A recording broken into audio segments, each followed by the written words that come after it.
बड़ी घोर मुसीबत में कई लोग किसी के काम आते हैं, तो कई लोगों को ये मन में बात हो जाती है कि मैं अगर नहीं होता तो इसका काम चलता ही नहीं। लेकिन उस व्यक्ति के पुण्य कर्म हैं जिसके कारण आप भी किसी के द्वारा भेजे गए हैं, लेकिन आपको ये लगता है कि मैं आया हूँ।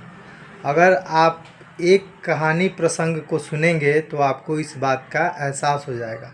महाभारत में जब महाभारत का युद्ध खत्म हो गया, कृष्ण जो अर्जुन के सारथी बने थे, उन्होंने अर्जुन को कहा कि पार्थ पहले तुम उतरो। अमूमन सारथी पहले उतरता है, लेकिन कृष्ण ने अर्जुन को कहा कि पहले तुम उतरो। तो अर्जुन उतरा। उसके कुछ समय बाद खुद कृष्ण उतरे। जैसे ही कृष्ण ने रथ को छोड़ा, रथ धुआं धुआं करके जलने लगा, रथ में आग लग गई। इस चीज़ को देखकर अर्जुन को बहुत अचंभा हुआ। उसने कृष्ण से पूछा कि माधव ये क्या था? तो कृष्ण ने कहा कि ये अर्थ तो गुरु द्रोण, भीष्म और कर्ण के बाणों से पहले ही जल चुका था। उसकी ऊर्जा इसके अंदर पहले ही धधक रही थी, लेकिन मेरे बैठने होने के कारण समांतर ऊर्जा का वो स्रोत था, मेरी ऊर्जा ज़्यादा थी, जिसके कारण माया रूप में ये अर्थ तुम्हारे सामने था, तुमको काम आ रहा था। जैसे ही मैं उससे उतरा, यह रथ जो माया रूपी था वो जल उठा। दूसरा महाभारत में एक और प्रसंग आता है। जब कृष्ण अपने देह को त्याग करने वाले थे, तो उन्होंने अर्जुन को कहा कि देखो, द्वारिका नगरी जल में समाहित होने वाली है, तो जल में समा जाए उससे पहले द्वारिका के नागरिकों को तुम निकाल कर ले आओ और हस्तिनापुर में बसाओ। अर्जुन को भेज दिया, खुद अपने शरीर का त्याग कर दिए।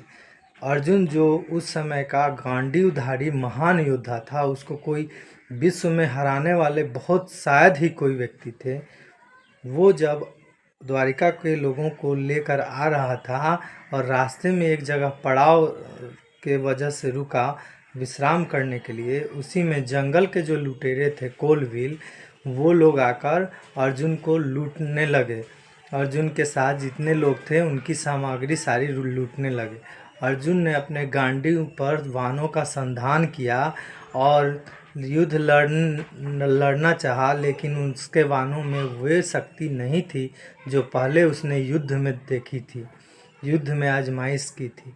इससे हमें ये पता चलता है कि आगे पीछे हमारे कोई है, कोई ऐसी शक्ति है जो हमसे किसी के लिए पुण्य का काम कराती है, हम स्वयं नहीं करते। तो इसलिए अगर किसी के प्रति आप पुण्य का काम करते हैं तो उसको आप परमात्मा का आदेश समझकर स्वीकार कीजिए, और वो जो पुण्य का भागी व्यक्ति होता है आपको ईश्वर का दूत समझे तो ये ज़्यादा बेटर होगा। हम बहुत सारे काम ऐसे करते हैं जो हमें कहीं ना कहीं से प्रेरणा मिलती है, हम अपनी इच्छा से नहीं करते। अगर इच्छा से कोई व्यक्ति कर पाता तो अर्जुन कृष्ण के जाने के बाद भी वैसा ही महारथी रहता जो विश्व के सेनाओं को लड़ा सकता है, वो कुछ लुटेरों से कैसे हार जाता।